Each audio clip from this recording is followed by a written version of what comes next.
Chapter 1. Zoe. The house was empty. Zoe knew as soon as she walked through the front door. Only a clock ticking in the kitchen challenged the silence. Fear uncurled within her. "Mommy," she thought, like a child, is it the hospital again? Or worse. She dropped her school bag in the hall, forgetting the open door, and walked slowly in the kitchen, afraid of what message might await her. There was a note on the refrigerator. "Gone to the hospital. Don't worry. Make your dinner. Be back when I can. Love, Dad. P.S. Don't wait up." She crumpled the note and flung it at the trash can. It missed. She snorted in disgust. It seemed that lately all her conversations with her father had been carried on with a banana refrigerator magnet as intermediary. The banana speaks, she thought. It defended the refrigerator, stopped her from opening the door. She couldn't eat. Zoe the bird, they called her at school. She had always been thin, but now her bones seemed hollow. Her wrists and joints were bruised with shadows. She was almost as thin as her mother, wasting away with cancer in the hospital. A sympathy death, perhaps, she wondered half seriously. She had always been compared to her mother. She had the same gray eyes, long black hair with a slight curl, and deceptively pale skin that tanned quickly at the slightest encouragement. Wouldn't it be ironic if she died too, fading out suddenly when her look-alike went? Zoe drifted from the kitchen, not sure what to do. How could she wash dishes or wipe counters when God knows what was happening with her mother at the hospital? She shrugged off her coat, leaving it on a chair. Dad kept on saying everything would be all right, but what if something happened and she wasn't even there, all because he couldn't admit to her that Mom might be dying? She tugged at her sweater, twisted a lock of her hair. Her hands couldn't keep still. I should be used to this by now, she thought. It had been going on for over a year. The long stays in the hospital, short days home, weeks of hope, then sudden relapses, and the curses that made her mother sicker than the pain. But it would be a sin to be used to something like that, she thought. Unnatural. You can't let yourself get used to it, because that's like giving in.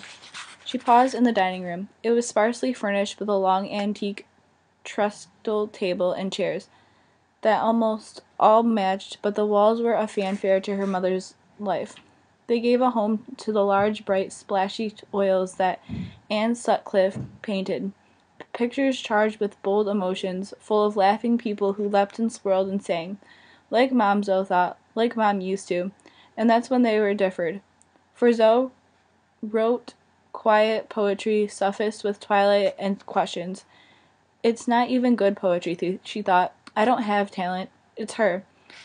I should be the one ill. She has so much to offer, so much life. You're a dark one, her mother said sometimes with amused wonder. You're a mystery. I want to be like them, she thought, almost pleadingly, as she stroked the crimson paint to feel the brush strokes, hoping maybe to absorb its warmth. The living room was cool and shadowed. The glints of sunlight on the roof she could see through the window resembled light playing on the surface of water, and the room's aqua colors hinted at undersea worlds. Perhaps she'd find peace here. She'd sink into the couch. Just enjoy the room, she told herself. The room that has always been here, and always will. The room that hasn't changed. I am 5, she pretended. Mom is in the kitchen, making an early dinner. They are going out tonight to a party, and Sarah is coming over to babysit. I'll go and play with my dollhouse soon. But it wouldn't last, so she opened her eyes and stretched. Her fingers touched the sleek cheapness of newsprint. The morning paper was still spread on the couch. She glanced at it with little interest, but the headline glared. Mother of 2 found dead. Her stomach lurched. Everyone's mother found dead, she thought bitterly. Why not everyone's? But she couldn't help reading the next few lines. Throat slashed, the article said, drained dry of blood. That's absurd, she said aloud. Her fingers tightened in disgust, crumpling the paper. What is this? The National Enquirer? She tossed the paper away, wrenched herself to her feet, and headed to her room. But the phone rang before she reached the stairs. She flinched but darted for the hall extension and picked it up. It was a familiar voice, but not her father's. Zoe, it's horrible, Lorraine, her best friend wailed across the phone lines with typical drama. It should have been comforting. What's horrible? Zoe gasped with pounding heart. Had the hospital phoned Lorraine's house because she wasn't home? We're moving. What? A moment of confusion. Dad got that job in Oregon. Oregon? My God, Lorraine. Venus? Almost. Zoe sat down in the straight-back chair beside the phone table. It wasn't her father. It wasn't death calling, but when? She asked. 2 weeks. So soon? Zoe wrapped and unwrapped the phone cord around her fist. This isn't happening, she thought.